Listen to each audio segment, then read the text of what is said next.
এই মুহূর্তে তাদের আসলে কি করা উচিত, একটা কংক্রিট প্ল্যান নিয়ে, একটা কংক্রিট ডিসিশন নিয়ে তারপরে আমার মনে হয় ফিল্ডে নামা উচিত। এখন আপনারা যদি বলেন যে আমরা স্টুডেন্টদের জন্য দাঁড়িয়েছি বা আমরা ছাত্রদের জন্য দাঁড়িয়েছি, আমরা শুধুমাত্র ছাত্রদের জন্য দাঁড়াই না, এটা হচ্ছে আমাদের কাছে সেকেন্ডারি। আমরা হচ্ছে বাংলাদেশি মানুষের জন্য দাঁড়িয়েছি। আমরা চাই না বাংলাদেশের মাটিতে আর একটা রক্ত ঝরুক, সেই জন্য দাঁড়িয়েছি। আর একটা প্রাণ যাতে এখানে আমার বাংলার মাটিতে যাতে না পড়ে সেই জন্য দাঁড়িয়েছি।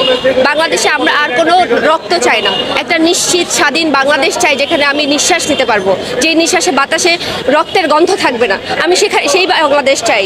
আমার দাদাও মুক্তিযোদ্ধা ছিলেন, তাই বলে কি আমি কোটা আন্দোলন, এই আন্দোলন, সেই আন্দোলন করে গুলি ছুঁড়ে মারবো? গুলি ছুঁড়ে মারাটাই আমাদের প্রধান লক্ষ্য নয়। আমাদের লক্ষ্য হচ্ছে বাংলাদেশকে একটা স্বাধীন বাংলায় পরিণত করা, যেটা আমরা পারছি না। এটা মোটো অ্যাকসেপ্টেড না, আমি এটাকে অ্যাকসেপ্ট করি না। কারণ একটা স্টুডেন্ট একটা জেনারেশন, আসলে ওই জেনারেশনটাকে আমার নার্চার করতে হবে, কারণ ও পরবর্তী দেশ চালাবে, ও পরবর্তী লেগেসি মেনটেন করবে। তো এতগুলো মেধাকে এইভাবে আসলে এই মৃত্যুর জায়গায় পৌঁছে যাওয়া বা এত রক্ত, এত ক্ষত, এইটা আসলে আমি মেনে নিতে পারিনি, আমি মেনে নিতে পারছিও না একজন সাধারণ নাগরিক হিসেবে। এবং যে দাবিটা, সেই দাবিটা শুরুতে যদি কিছুটা আলাপ আলোচনার মধ্যে সমাধান করা যেত, হয়তো বা এত গুম বা এত ধরপাকড়া বা এত মানুষ মরে যাওয়াটা হতো না। ওই জায়গা থেকেও এক রকমের মনে মনে একটা ক্ষত আছে আমার, যার কারণে এখানে আসা যে প্লিজ এটা এখানেই বন্ধ করেন। আর এত জেনোসাইড আমি চাই না। এটা জেনোসাইডের সরাসরি সবাই দেখতে পাচ্ছে, যে অস্বীকার করবে, যে ভুল বলবে, আমি মনে করবো এটা তার নির্বুদ্ধিতা।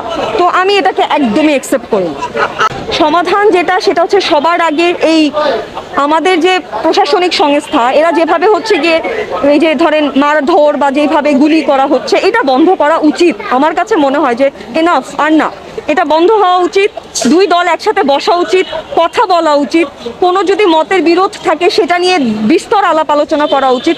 কোনো রকমের কোনো সমাধান না করে আচমকা কাউকে তুলে নিয়ে যাওয়া বা আবার পরবর্তীতে সেটাকে অন্যরকম একটা ঘটনা শোনা, মানে আমরা কিন্তু শিওর হতে পারছি না যে আন্দোলনের গতিবিধি কোন দিকে, খুবই বিক্ষিপ্ত লাগছে। সো এইটা আসলে এক সরল রেখে আসা উচিত আমার কাছে মনে হয়।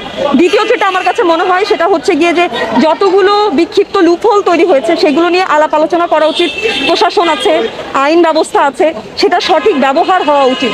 এই মিসইউজটা আসলে মেনে নেওয়া যায় না, আমি মেনে নিতে চাইও না। আপনারা জানেন কি না আমি জানি না, যেহেতু ইলেকট্রনিক মিডিয়া বন্ধ হয়ে গিয়েছিল, অনেকেই বিক্ষিপ্তভাবে অনেক আর্টিস্টরা যার যার জায়গা থেকে চেষ্টা করেছে এই আন্দোলনকে সমর্থন করার। এখন আবার সবাই একত্রিত হয়েছে, কমিউনিকেশনটা আবার আগের মতো হয়েছে। এর পরবর্তী স্টেপ নিশ্চয়ই আছে। যেহেতু আজকে এখানে দাঁড়িয়েছি, তার মানে আমি এই জেনোসাইডকে সমর্থন করি না, সেটা জানানোর জন্যই এখানে দাঁড়ানো। এখানে আর কোনো প্রশ্ন বা উত্তরের কিছু নেই। আমি চাই এটা সহজ সমাধান হোক। That's it. প্রত্যেকের প্রতিবাদের ভাষা আলাদা, মাধ্যম আলাদা। এখন যারা প্রবাসী আছে তারা মনে করছে এটা তাদের প্রতিবাদের ভাষা, সেখানে তো আমরা কোনো কিছু, সেটা নিয়ে আমরা কোনো কিছু বলতে পারি না। আমি আরেকটা ধন্যবাদ দিতে চাই আমাদের পুলিশ ভাইদেরকে। Thank you. তারা আমাদের সাথে আজকে এসে নেগোশিয়েট করেছে ভদ্রভাবে, আমাদেরকে মানবিক মর্যাদা দিয়েছে। নাগরিক হিসেবে আমাদের সাথে কিভাবে কথা বলতে হয় সেটা করেছে, চেষ্টা